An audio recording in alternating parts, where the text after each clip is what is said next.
గుర్తులుండకూడదని ఒక దురుద్దేశంతో ఇవాళ ఫార్మా సిటీని ఫ్యూచర్ సిటీగా కన్వర్ట్ చేసి నేనేదో చేసిన చెప్పుకోనికి ఒక ప్రయత్నం మాత్రమే ఇదని చెప్పేసి సందర్భంగా మనవి చేసుకుంటా ఉన్నాను. ఇవాళ నువ్వు కూర్చున్న సెక్రటరియట్కే కేసీఆర్ గారు కట్టిండ్రు, నువ్వు క్యాంప్ ఆఫీస్గా వాడుతున్న కమాండ్ కంట్రోల్ కేసీఆర్ గారు కట్టిండ్రు, నువ్వు అప్పుడప్పుడు పోయి తొవ్వ మీద దాని మీదకి వస్తున్న కేబుల్ బ్రిడ్జ్ కేసీఆర్ గారు కట్టిండ్రు.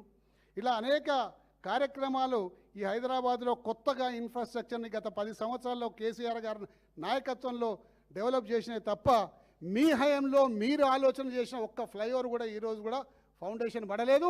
ఇప్పుడు టీఆర్ఎస్ భవన్ ముందర పడుతున్న ఏదైతే కొత్త డెవలప్మెంట్ ఉందో అది కూడా టీఆర్ఎస్ ప్రభుత్వం ఆలోచన చేసి డిపిఆర్ చేసి అంతా రెడీ చేసి పెట్టినాక ఎన్నికల కోడ్ రావడం వల్ల ఆ కార్యక్రమం చేయలేకపోతే ఇప్పుడు మీరు మొదలుపెట్టిండ్రు. దాదాపు 31 ఎస్టీపీలు ఇవాళ మీకందరూ మూసీ ప్రక్షాళన కోసం ఆ రోజు శాంక్షన్ చేసి 3,800 కోట్ల రూపాయలని కేసీఆర్ గారు రిలీజ్ చేస్తే 75% పనులు ఆ ప్రభుత్వంలో కేసీఆర్ గారి ప్రభుత్వంలో ఆ రోజు పూర్తి అయినాయి 2023 కన్నా ముందు. దాని తర్వాత ఈ 31 ఎస్టీపీలని మీరు రిబ్బన్ కత్తిరించి మాత్రమే ఓపెన్ చేసినారు. కష్టమంతా కేసీఆర్ గారిదని ఈ సందర్భంగా మనవి చేసుకుంటా ఉన్నాం. కాబట్టి ఇప్పటికైనా మించిపోయింది లేదు.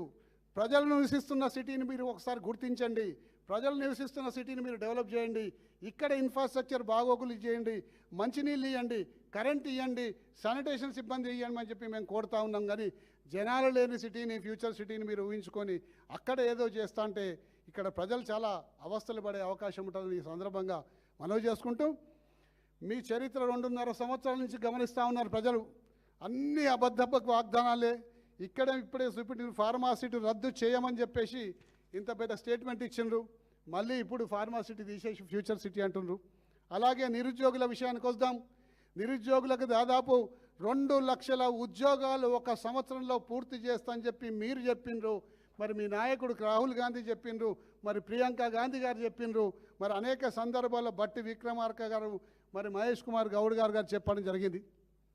2.5 సంవత్సరాలు పూర్తి వస్తుంది. మేమందరం ఇక్కడ ఉన్న శాసనసభ్యులము, మరి శాసన మండలి సభ్యులు మేము రాజీనామా చేస్తాం, సిద్ధంగా ఉన్నాము, రాజీనామా చేస్తాం, ఒక సవాలు విసురుతాం, స్వీకరిస్తావా అని చెప్పేసి సందర్భంగా నేను ముఖ్యమంత్రిని కోరుతున్నాము. నువ్వు వచ్చినప్పటి నుంచి ఇప్పటిదాకా 12,000 ఉద్యోగాలు మాత్రమే ఇచ్చిండ్రు.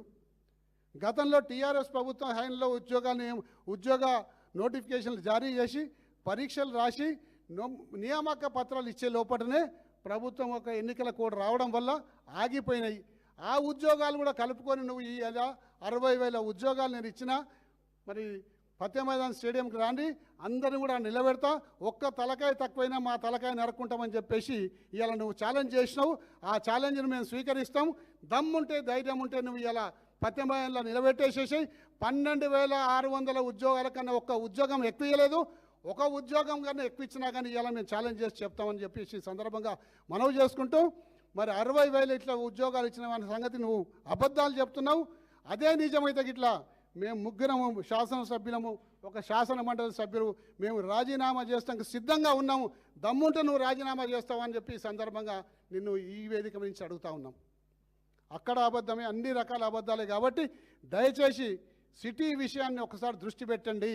సిటీలో 1,40,00,000 మంది ఇలా ప్రజలు నివసిస్తూ ఉన్నారు. ఈ నివసించే ప్రక్రియలో వాళ్ళ మౌలిక సదుపాయాలు కావాలి, వాళ్ళకు అన్నీ కూడా మంచి జరగాలి, తద్వారా ఈ ప్రాంత ప్రజలు ఒక జీవన ప్రమాణాలు మెరుగుపరచాలని చెప్పి మేము కోరుతా ఉన్నాం. కాబట్టి దయచేసి సిటీ మీద దృష్టి పెట్టండి, సిటీ ప్రజల్ని కాపాడండి అని చెప్పేసి సందర్భంగా కోరుతా ఉన్నాం.